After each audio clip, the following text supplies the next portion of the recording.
So a recent press test testing out some WP suspension the other week around Silverstone, I got the chance to ride a bike that I've actually never ridden before, and that is the awesome KTM 1290 Superduke R. So first and foremost, I'll talk you through the different sections or parts of the bike. So looking at the engine first, which is what the Superduke is all about after all. It is an absolute weapon of a unit. So it's 177 horsepower with 141 newton meters of torque. It's quite peaky, the torque delivery on it. It only sort of seems to peak around about sort of just before 6,000 RPM, and I'd say by about 6,800 RPM it's kind of all said and done. But you do get quite a hefty shove in the back from about 3,500 onwards. Typically V-twin delivery, so it's got all that sort of grunt where you need it when you're coming out of slower corners. I'm told that the engine only weighs in at 62 kilograms, which when you think about the amount of power that's actually coming out of that unit, it is an absolute weapon. I mean, there's so much power coming out of such a small package. It sends the front wheel in the air with the greatest of ease, and if it wasn't for the electronics, you would be wheeling probably, if you gave it a little bit of assistance, all the way up until third gear, if you turn the electrics off. It's just such a quick bike from A to B. Straight roads is where it's at home. In the corners it can hustle, and I can hustle it around, but it's a bit of an animal, if I'm honest. This really was the reason that we were at Silverstone riding these bikes around the roads, was because WP had invited us along to test out some upgraded WP suspension cartridge kits and rear shock absorbers that just replace the standard cartridge kits on the Superduke R.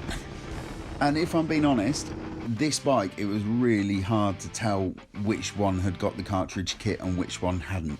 If anything, the handling felt as good in the corners.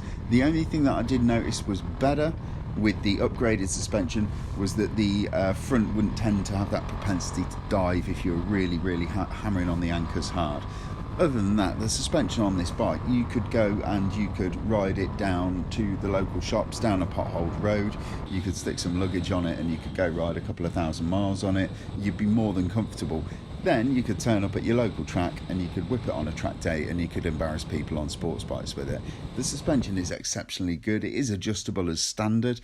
The question is, if you wanted to buy the WP suspension, how much better do you want to make a really already quite good bike, I guess. As I've already said, it's a bit of a big bike, but you don't buy this kind of motorcycle if you're a shrinking violet. It's got much more forgiving handling than I was made to sort of believe. I thought it would be a lot more knife edge, and I thought it'd be sort of shaking its head and sort of like, getting a bit of a wriggle on under hard acceleration, but it didn't. I don't know if that's maybe because of the WP steering damper that was fitted to the test bikes that we were riding. But you look at the kind of stance of the bike and you look at the rake of the front forks, and you do think that it's gonna sort of put up more of a fight than it did. It just turns into corners exceptionally quickly. I found that it's a really sort of eager bike in the fast corners, and that rake as well means that when you are going around town and you're riding a bit more slowly, the wide bars mean that you've got a really good amount of leverage on them, and you can sort of nip in and out of traffic really easily on that one. So yeah, the Superduke R has got Brembo front discs, 2x 320mm. Loads of bite, and they've got Brembo master cylinders as well, so it's really hard when you're reviewing bikes that have got Brembo kit on them, because the deciding factor comes down to what pads they've actually fitted at the factory as OEM. But the brakes on the Superduke, even though it's a big hefty bike, they will, more than enough power. It feels okay, the initial bite's good. You've got corner and ABS as well if you want it, if you've got it turned on or activated, so that you can sort of trail brake into corners. It's just, everybody uses Brembo. It gets harder and harder to call any differences between two bikes unless they've fitted some sort of super sticky sintered pads.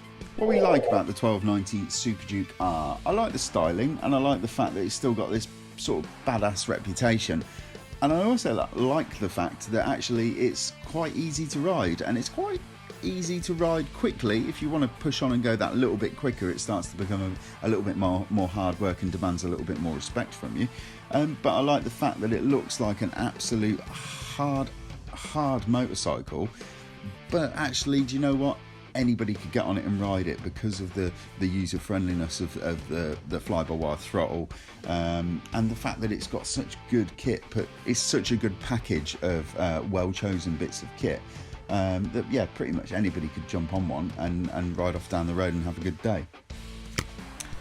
What we don't like: tank range isn't huge. I mean, if you're conservative, you'll be able to get sort of 120 miles to a tank. And another thing that I don't like about the bike is that there aren't many kind of colour options. In terms of what you've got, you've literally got the orange and black, or I think it's like a white and a grey colour that we're riding on the day. It doesn't leave much room for personalisation in my mind. It would be nice if there were some other colours, and it's, yeah, I just think that sometimes people want a little bit more choice when they're buying a motorcycle, that's all. Yeah, lived up to expectations and improved my expectations in a few different areas. But yeah, the Superduke R is a sweet handling, sweet sounding, and fairly cool looking, if you don't mind choosing only one of two colour options, naked motorcycle. I mean, it's got to be a winning formula because KTM have been building it since about sort of 2001 or 2002.